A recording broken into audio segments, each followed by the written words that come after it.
Assalamualaikum warahmatullahi wabarakatuh. Perkenalkan, kami dari kelompok 4, Offering C. Di sini kami akan mempresentasikan hasil kerja kelompok kami terkait subsistem sumber daya manusia kesehatan. Adapun berikut ini anggota kelompok kami. Yang pertama, Adinda Rizkia Rahmadani. Kedua, Elsa Novitasari. Ketiga, Nadia Regita Ayu Cahyani. Keempat, Cecilia Duanguwinilaba. Dan kelima, Sherly Dia Lumitasari.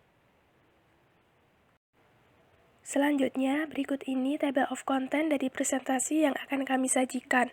Yang pertama yaitu latar belakang dan pengertian, yang kedua tujuan, yang ketiga unsur-unsur, yang keempat prinsip subsistem SDMK atau sumber daya manusia kesehatan, yang kelima penyelenggara subsistem SDMK, dan yang terakhir atau yang keenam yaitu keterkaitan subsistem SDMK dengan lainnya. Kita masuk pada pembahasan yang pertama, yaitu latar belakang dan pengertian subsistem sumber daya manusia kesehatan. Selanjutnya, yaitu latar belakang dari subsistem sumber daya manusia kesehatan, yaitu Peraturan Presiden Nomor 72 Tahun 2012 tentang Sistem Kesehatan Nasional. Subsistem sumber daya manusia kesehatan berfungsi sebagai pelaksana upaya kesehatan. Diperlukan sumber daya manusia kesehatan yang mencukupi dalam jumlah, jenis, dan kualitasnya, serta terdistribusi secara adil dan merata, sesuai tuntutan kebutuhan pembangunan kesehatan. Adapun tujuan dari penyelenggaraan subsistem yaitu penyediaan sumber daya manusia kesehatan yang kompeten serta dapat terdistribusi secara adil dan merata, sehingga dapat mendukung penyelenggaraan pembangunan kesehatan. Yang kedua, sumber daya manusia kesehatan merupakan salah satu bagian penting dalam upaya peningkatan kesejahteraan dan kesehatan masyarakat di Indonesia. SDMK merupakan ujung tombak pelayanan kesehatan di lapangan, baik preventif, promotif, kuratif, dan rehabilitatif. Yang ketiga, tenaga kesehatan. Menurut Undang-Undang Nomor 36 Tahun 2014 tentang Tenaga Kesehatan menyatakan bahwa tenaga kesehatan merupakan bagian dari sumber daya manusia kesehatan. Tenaga tersebut terdiri dari tenaga medis, tenaga psikologi klinis, tenaga keperawatan, tenaga kebidanan, tenaga kefarmasian, tenaga kesehatan masyarakat, tenaga kesehatan lingkungan, tenaga gizi, tenaga keterapian fisik, tenaga keteknisan medis, tenaga biomedika, tenaga kesehatan tradisional, dan tenaga kesehatan lainnya. Pengertian subsistem sumber daya manusia kesehatan. Sumber daya manusia kesehatan merupakan tenaga kesehatan yang termasuk tenaga kesehatan strategis maupun tenaga pendukung atau penunjang kesehatan yang terlibat dan bekerja serta mengabdikan dirinya dalam upaya kesehatan. Subsistem sumber daya manusia kesehatan termasuk dalam pengelolaan dan pemberdayaan upaya pengembangan sumber daya manusia kesehatan yang meliputi upaya perencanaan, pengadaan, pendayagunaan, pembinaan dan pengawasan mutu sumber daya manusia kesehatan dalam mendukung penyelenggaraan pembangunan kesehatan guna mewujudkan derajat kesehatan masyarakat yang setinggi-tingginya. Pengertian ini bersumber dari Badan Pengembangan dan Pemberdayaan Sumber Daya Manusia Kesehatan tahun 2017. Tujuan subsistem sumber daya manusia kesehatan. Berikut merupakan tujuan subsistem sumber daya manusia kesehatan. Yang pertama, mengembangkan ilmu pengetahuan dan teknologi dalam bidang promosi kesehatan. Kedua, mengidentifikasi dan merumuskan pemecahan masalah pengelolaan sumber daya manusia kesehatan melalui kegiatan penelitian. Dan yang ketiga merupakan mengembangkan kualitas kinerja profesionalnya ditunjukkan dengan ketajaman analisis permasalahan kesehatan, advokasi, dan kebijakan kesehatan. Pembahasan yang ketiga yaitu unsur-unsur subsistem sumber daya manusia kesehatan. Unsur-unsur subsistem sumber daya manusia kesehatan terbagi menjadi tiga. Yang pertama, perencanaan sumber daya manusia, berupa proses estimasi terhadap jumlah sumber daya manusia berdasarkan tempat, keterampilan, dan perilaku yang dibutuhkan untuk memberikan pelayanan kesehatan. Secara garis besar, perencanaan kebutuhan sumber daya manusia kesehatan dapat dikelompokkan ke dalam 3 kelompok besar, yaitu pertama, perencanaan kebutuhan sumber daya manusia kesehatan pada tingkat institusi. Ditujukan pada perhitungan kebutuhan sumber daya manusia kesehatan untuk memenuhi kebutuhan sarana pelayanan kesehatan seperti puskesmas, rumah sakit, poliklinik, dan yang lainnya. Kedua, perencanaan kebutuhan sumber daya kesehatan pada tingkat wilayah.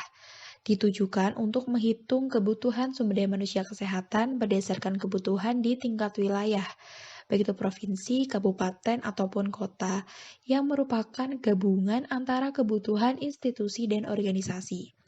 Yang ketiga, yaitu perencanaan kebutuhan sumber daya manusia kesehatan untuk bencana, yang mana dimaksudkan untuk mempersiapkan sumber daya manusia kesehatan saat prabencana, terjadi bencana, dan pos-bencana, termasuk pengelolaan kesehatan pengungsi. Nah, kedua, yaitu unsur subsistem sumber daya manusia kesehatan adalah pengadaan sumber daya manusia. Dengan melaksanakan pendidikan dan pelatihan sumber daya manusia kesehatan, pengadaan tenaga kesehatan dilakukan melalui pendidikan dan pelatihan tenaga kesehatan sebagai upaya pemenuhan kebutuhan tenaga sesuai dengan jenis, jumlah, dan kualifikasi yang telah direncanakan serta peningkatan kemampuan sesuai dengan kebutuhan pembangunan kesehatan. Unsur subsistem sumber daya manusia kesehatan yang ketiga, yaitu pendayagunaan sumber daya manusia. Pendayagunaan tenaga kesehatan adalah upaya pemerataan, pemanfaatan, pembinaan dari pengawasan tenaga kesehatan. Pendayagunaan sumber daya manusia yang meliputi sistem penempatan, penghargaan, dan sanksi, serta peningkatan karir profesional masyarakat dan belum ada kejelasan wewenang antara pemerintah dan masyarakat. Bahasan yang keempat yaitu prinsip subsistem sumber daya manusia kesehatan. Prinsip subsistem sumber daya manusia kesehatan terbagi menjadi 4. Yang pertama yaitu adil dan merata serta demokratis. Pemenuhan ketersediaan sumber daya manusia kesehatan di seluruh wilayah Indonesia harus berdasar pemerataan dan keadilan sesuai potensi kebutuhan pembangunan kesehatan. Yang kedua, kompeten dan berintegritas. Pengadaan sumber daya manusia kesehatan melalui pendidikan dan pelatihan yang sesuai standar pelayanan dan standar kompetensi serta menghasilkan sumber daya manusia yang menguasai iptek, profesional, beriman, mandiri, bertanggung jawab, dan berdaya saing tinggi. Yang ketiga, objektif dan transparan. Pembinaan dan pengawasan serta pendayagunaan pengembangan karir sumber daya manusia kesehatan dilakukan secara objektif dan transparan, berdasarkan prestasi kerja, dan disesuaikan dengan kebutuhan pembangunan kesehatan. Dan yang terakhir yaitu hierarki dalam sumber daya manusia kesehatan. Pengembangan dan pemberdayaan sumber daya manusia kesehatan dalam mendukung pembangunan kesehatan perlu memperhatikan adanya susunan hierarki sumber daya manusia kesehatan yang ditetapkan berdasarkan jenis dan tingkat tanggung jawab, kompetensi, serta keterampilan masing-masing sumber daya manusia kesehatan. Selanjutnya, kita akan membahas mengenai penyelenggara subsistem sumber daya manusia kesehatan. Penyelenggaraan kegiatan perencanaan dan pendayagunaan sumber daya manusia kesehatan oleh Kemenkes dilaksanakan oleh Badan Pengembangan dan Pemberdayaan Sumber Daya Manusia Kesehatan. Pusat Perencanaan dan Pendayagunaan Sumber Daya Manusia Kesehatan terdapat dalam Peraturan Menteri Kesehatan Nomor 64 Tahun 2015 tentang Organisasi dan Tata Kerja Kementerian Kesehatan. Penyelenggaraan subsistem sumber daya manusia kesehatan yang pertama yaitu perencanaan sumber daya manusia kesehatan. Penyusunan rencana sumber daya manusia kesehatan memperhatikan kebutuhan sumber daya manusia kesehatan yang utama dalam upaya primer, sekunder, dan tersier. Perencanaan sumber daya manusia kesehatan meliputi jenis, jumlah, dan kualifikasinya dilakukan dengan meningkatkan keterkaitan unsur dalam manajemen pemberdayaan sumber daya manusia kesehatan dengan melihat tujuan pembangunan kesehatan. Yang kedua yaitu pengadaan sumber daya manusia kesehatan. Standar pendidikan tenaga kesehatan dan pelatihan sumber daya manusia kesehatan mengacu pada kompetensi dan standar pelayanan dan perlu didukung oleh etika profesi. Pemerintah bertanggung jawab mengatur institusi, pendidikan, dan pelatihan program tenaga kesehatan dalam pembangunan kesehatan. Yang ketiga, pendayagunaan sumber daya manusia kesehatan. Pemerintah bekerja sama dengan pemerintah daerah melakukan upaya penempatan tenaga kesehatan yang ditujukan untuk pemerataan pembangunan kesehatan. Lalu yang terakhir yaitu pembinaan dan pengawasan mutu sumber daya manusia kesehatan. Pembinaan, penyelenggaraan, pengembangan, dan pemberdayaan sumber daya manusia kesehatan di berbagai tingkatan atau organisasi memerlukan komitmen yang kuat dari pemerintah dan pemerintah daerah, serta dukungan peraturan perundang-undangan mengenai pengembangan dan pemberdayaan sumber daya manusia kesehatan tersebut. Selanjutnya, poin yang keenam ialah keterkaitan subsistem sumber daya manusia kesehatan. Keterkaitan subsistem sumber daya manusia kesehatan dengan subsistem lainnya. Yang pertama, ada subsistem manajemen informasi dan regulasi. Keterkaitannya ialah subsistem manajemen informasi dan regulasi kesehatan adalah pengelolaan yang menghimpun berbagai upaya kebijakan kesehatan, administrasi kesehatan, pengaturan hukum kesehatan, pengelolaan data dan informasi kesehatan yang mendukung subsistem lainnya dari SKN guna menjamin tercapainya derajat kesehatan masyarakat yang setinggi-tingginya.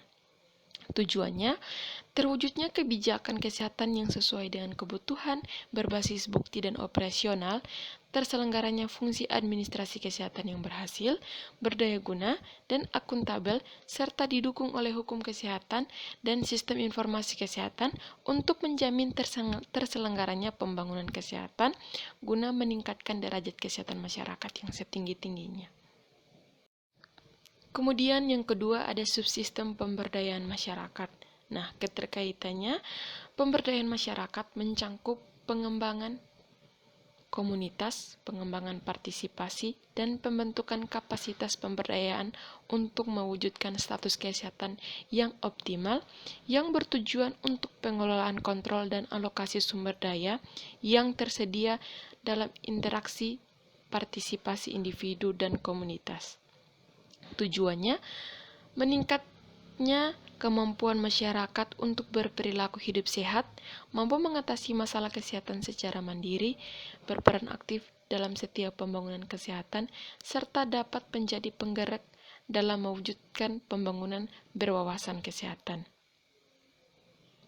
Selain itu, pemberdayaan masyarakat juga mampu meningkatkan akses masyarakat ke pelayanan kesehatan, mendorong ketepatan dalam berperilaku pencarian pelayanan kesehatan, dan meningkatkan resiliens bagi pasien secara berkelanjutan. UNICEF 2016. Kesimpulan, subsistem sumber daya manusia kesehatan adalah pengelolaan dan pemberdayaan upaya pengembangan sumber daya manusia kesehatan yang meliputi upaya perencanaan, pengadaan, pendayagunaan, serta pembinaan dan pengawasan mutu sumber daya manusia kesehatan dalam mendukung penyelenggaraan pembangunan kesehatan guna meningkatkan dan mewujudkan derajat kesehatan masyarakat yang setinggi-tingginya. Tujuan SDMK adalah menyediakan SDM kesehatan sesuai kebutuhan yang berkompeten serta dapat terdistribusi dengan adil dan merata, sehingga seluruhnya dapat mendukung penyelenggaraan pembangunan kesehatan. Unsur-unsur SDMK adalah perencanaan SDM, pengadaan SDM, dan pendayagunaan SDM. Penyelenggara SDMK ialah pemerintah sebagai pengatur perencanaan, pengadaan, pendayagunaan, serta pembinaan dan pengawasan mutu SDM. Kemenkes yang dilaksanakan oleh Badan Pengembangan dan Pemberdayaan SDM Kesehatan dan Pusat Perencanaan dan Pendayagunaan SDM Kesehatan, serta tenaga kesehatan. Subsistem SDMK sangat berkaitan dengan subsistem yang lain karena subsistem SDMK merupakan subsistem yang saling berhubungan dan tidak dapat dipisahkan dengan subsistem lainnya. Berikut adalah referensi yang kami gunakan. Sekian presentasi dari kelompok kami, mohon maaf atas kurang dan salahnya. Terima kasih. Wassalamualaikum warahmatullahi wabarakatuh.